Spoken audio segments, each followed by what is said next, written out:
They all face Mecca. They all fast for Ramadan. They all scream, "Down with Israel," on Fridays. But when Iran's cities start burning, suddenly it's, sorry bro, our hands are tied. So where is the Islamic unity now? Welcome to PastCast, where the past echoes through the present. Turns out, not all Muslims get along. Iran is Shia. Its neighbors? Mostly Sunni. And this family feud goes all the way back to 632 AD, when they couldn't agree who should lead after Prophet Muhammad. So, what's the difference between Sunni and Shia Muslims? Well, it started like a bad family inheritance fight. The Prophet Muhammad died, but left no will, no successor. One side said, "Let's pick the best man for the job." That's the Sunnis. The other side said, "Nope, it must be his cousin and son-in-law." Those are the Shias. 1400 years later, the debate evolved. Sunnis built monarchies with oil money. Shias built resistance with martyr posters. For years, Iran's been the neighborhood pyromaniac, fueling revolutions, backing armed groups, lecturing everyone on morality, and waving missiles like party balloons. So when Iran finally gets punched back, its neighbors don't see a victim. They see a drama queen getting karma. Saudi Arabia. Its biggest oil fields were bombed by Houthi rebels.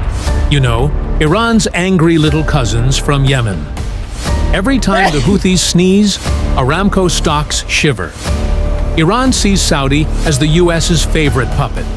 Trump showed up with his business squad in Riyadh, Nvidia, Oracle, the whole Silicon Valley buffet, to sell chips, weapons, and a front-row seat in the AI gold rush. So, no, they're not saving Tehran. They're upgrading the cloud and calling it Vision 2030. So when Iran's in trouble, does Saudi panic? Nope. Because, let's be honest, if Iran falls, the Houthis fall too. And when that happens, Riyadh's skyline might light up with fireworks and a big "game over" sign. Egypt. Once upon a time, Egypt led the charge against Israel. They fought in 1948, 1956, 1967, and 1973. And guess what? They lost every single time. Badly. By the end of it, they didn't win land. They won a seat at Camp David. Because fighting Israel once got them Sinai stolen. Fighting again might get Cairo turned into Wi-Fi rubble. From then on, Egypt and Israel share intelligence, gas pipelines, and awkward smiles. Today, Egypt is focused on IMF bailouts, wheat shortages, and making sure the Suez Canal doesn't become a pirate water park. Egypt used to lead the Arab world. Now it leads in inflation. It's just too tired to care. UAE. The UAE made peace with Israel faster than you can say Abraham Accords. They don't do boycotts anymore. They do brunch in Tel Aviv. They've got trade deals, joint military drills, and yes, they're shopping for Israel's Iron Dome like it's the latest iPhone. Why would they help Iran? They're too busy hosting expos and launching Mars missions. Jordan. It is stuck in the middle, literally, between Israel and Iran. No oil, no gas, just scenery and stress. And when Iranian missiles flew overhead, Jordan didn't call Tehran, it called the US for Patriot missiles and moral support. They even helped shoot down Iran's fireworks, not for Israel, not for glory, just so Oman didn't become Tehran's accidental ashtray. Help Iran? Jordan barely helps itself. It's too busy playing the "please don't bomb me" game.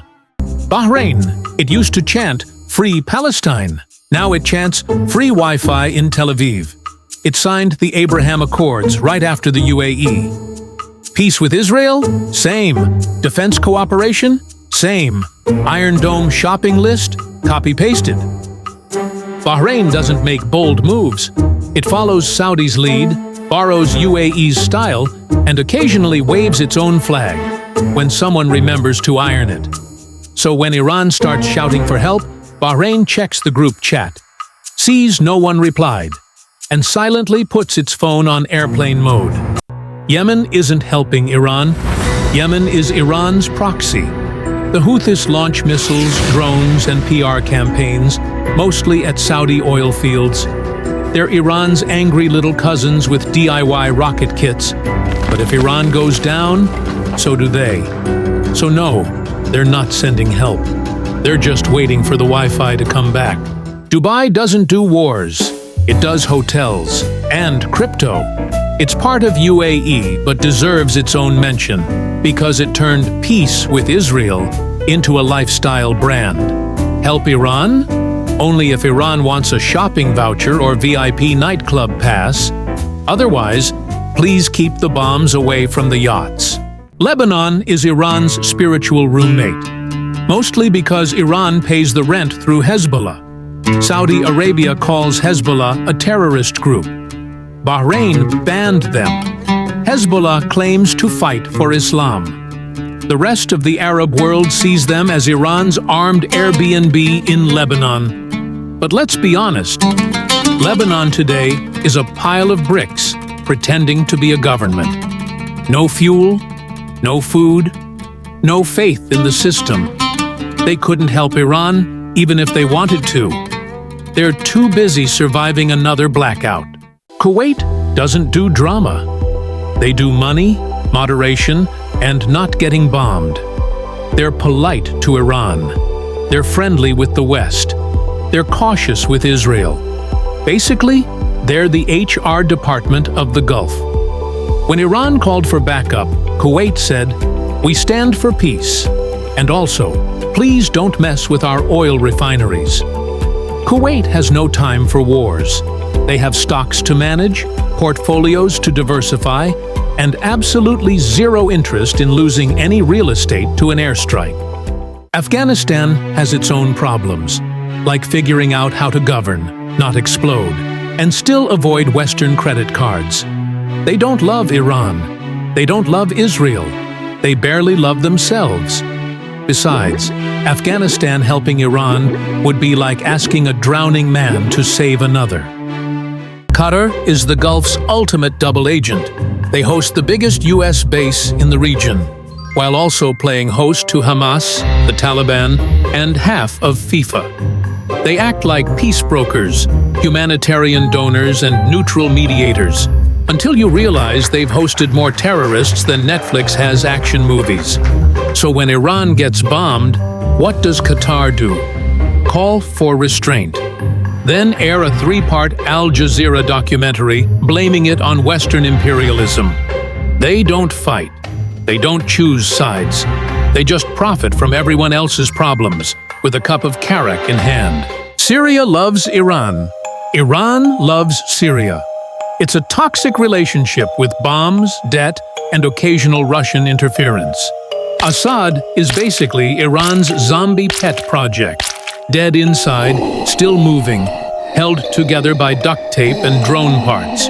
But Syria is broke. It's rebuilding ruins with ruins. Even the stray cats have PTSD. Assad may salute Iran, but he's got nothing left to send her except maybe one tweet and a plate of cold hummus. Turkey? Oh, Turkey shouts the loudest, "Free Palestine! Death to Zionism! Boycott Israel!" Big words, big rallies, big drama. But behind the curtain, Turkey's still doing business with Israel. Trade never stopped. Tourists keep coming. And those Israeli security systems? Very handy during elections. Turkey's economy is one missed payment away from collapse. Inflation? Rocket high. Interest rates? You'll faint. Even Turks don't dare put money in their own banks. They run to US dollars like it's the last lifeboat on the Titanic. And while Iran is getting bombed, Turkey is dealing with its own internal headache, Kurdish separatists. One eye on the economy, one eye on the mountains. no eyes left for Iran. Iran and Iraq go way back. Back to the 8-year war in the 1980s when Saddam Hussein said, "Let's invade Iran." What could go wrong? The war killed 1 million people. And after all that bloodshed, neither side gained a single useful thing, except trauma. Fast forward to today.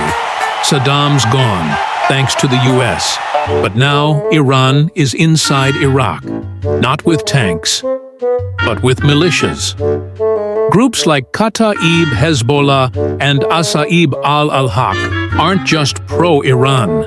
They're basically Iran's remote control army in Iraq. And they're so powerful, some Iraqi MPs check with them before voting. Now half of Iraq's politicians answer to Tehran. The other half answer to Washington.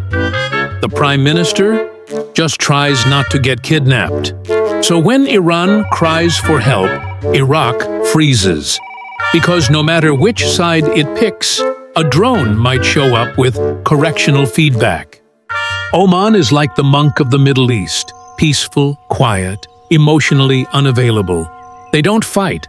They don't pick sides. They just host the negotiations, then quietly leave the room before missiles start flying. So no, Oman won't help Iran. They'll light some incense, offer tea, and wish everyone good luck. Now before you ask why no one helped Iran, ask instead, why is Iran always the one starting fires in the first place? Everyone else in the region is busy. Busy making money, busy surviving inflation, busy pretending to be neutral. But Iran? Iran is busy chasing some ancient revolutionary fantasy. Iran holds elections, yes. But who really runs the country? Not the president. It's the supreme leader, a lifelong religious dictator wrapped in robes of righteousness. And who dominates the government? A minority clerical elite from the north, ruling over a diverse nation as if it's one big mosque. Iran has big land, a huge population, and massive natural resources. But the talented citizens, they've already left, fled, migrated, gone to Canada, Europe, anywhere with stable Wi-Fi. The national budget? Not for schools, not for hospitals, for missiles, proxies, revenge parades. Iran raises the black flag, holds military exercises, does firework shows with real rockets. But even its own citizens roll their eyes, because by now everyone knows it's all for show. Meanwhile, Israel doesn't shout. It just sends one missile, then another, then one for the guy who replaces the guy. Too accurate, too fast, too perfect. Makes you wonder, is it just Israeli tech? Or is someone inside Iran helping them? Because who hates the Iranian regime more than the outside world? Maybe the people living under it.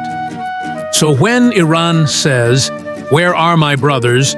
maybe the better question is, where did I go wrong? Thank you for watching PastCast, where the past echoes through today. If you enjoyed the satire, scrolls, and scandals, like, subscribe, and ring the bell before the next empire falls.